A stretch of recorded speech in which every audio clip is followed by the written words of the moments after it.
அல்ஹம்துலில்லாஹ். உடன்குடியிலிருந்து உங்கள் அபு. இஸ்லாத்துல ரொம்ப வலியுறுத்தப்பட்ட ஒரு செய்தி என்ன அப்படின்னு சொன்னால், கடன்பட்ட நிலையில் ஒருவர் மரணிக்க கூடாது. அப்படியே அவர் மரணிக்கிறாரு அப்படின்னு சொன்னால், இறைவன் எந்த ஒரு பாவம் செய்தாலும் நான் நாடினால் மன்னிச்சிருவேன் அப்படிங்கிறான். ஆனா நாளை ஜட்ஜ்மெண்ட் டேல இவர் யாருக்கு கடன் கொடுக்கணுமோ அவர் விட்டு கொடுக்காத வரை இறைவன் அதை பொறுப்பேற்றுக் கொள்ள மாட்டான். அதே நேரத்துல ஒருவர் உதாரணத்துக்கு ஒரு தந்தை இறந்துட்டார் அப்படின்னு சொன்னால் அவருடைய கடனுக்கு பிள்ளை பொறுப்பேற்கணும். எந்த இடத்துல அவர் பொறுப்பேற்பாருன்னா, தந்தையுடைய இறுதி சடங்குல அவருக்காக இறைவனிடத்துல ஒரு பிரார்த்தனை ஒன்று நடக்கும், அதற்கான ஒரு தொழுகை ஒன்று நடக்கும். அந்த தொழுகைக்கு முன்பாக அதிகபட்சமாக பெற்று அந்த பிள்ளைகள் அந்த தொழுகை நடத்துவது ரொம்ப சிறந்தது.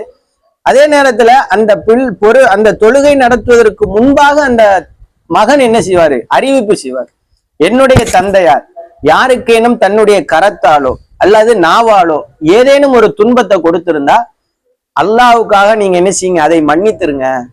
அவருடைய மறுமை வாழ்வைக்காக, மறு உலக வாழ்க்கைக்காக அவருக்காக பிரார்த்தனை செய்யுங்க அப்படின்னு சொல்லிட்டு, என்னுடைய தந்தையார் யாரிடத்திலேனும் கடன் பட்டிருந்தால் அந்த கடனை நீங்கள் சரியான ஆவணங்களை எங்கள்கிட்ட கொடுத்து என்ன செய்யலாம், அந்த கடனை பெற்றுக்கொள்ளலாம். அந்த கடனுக்கு நான் என்ன செய்யறேன், பொறுப்பேற்கிறேன் அப்படின்னு சொல்லுவார். அது மட்டும் இல்லாம நாம கடன்பட்ட நிலையில இருக்கிறோம் அப்படின்னாலே அந்த கடனை நாம சரியான முறையில என்ன செஞ்சிடணும், குறித்து வச்சிடணும். ஏன்னா ஒண்ணு, இறைவா நான் மரணிக்கிறதுக்குள்ள இந்த கடனை என்ன அடைக்கிச்சு, அப்படி இல்லைன்னா அந்த கடனுக்கு நம்முடைய பிள்ளைகளை, நம்முடைய உறவுகள்ல நமக்கான அவங்க இருப்பாங்களே, நமக்கு உரியவங்க, அவங்கள்ட்ட இதை என்ன செய்யணும், பொறுப்பு சாட்டணும். அப்படி பொறுப்பு ஏற்றுக்கொண்டாங்கண்டா நம்முடைய ஈரோலக வாழ்க்கையும் வெற்றியாத்தான் என்ன செய்யும், அமையும்.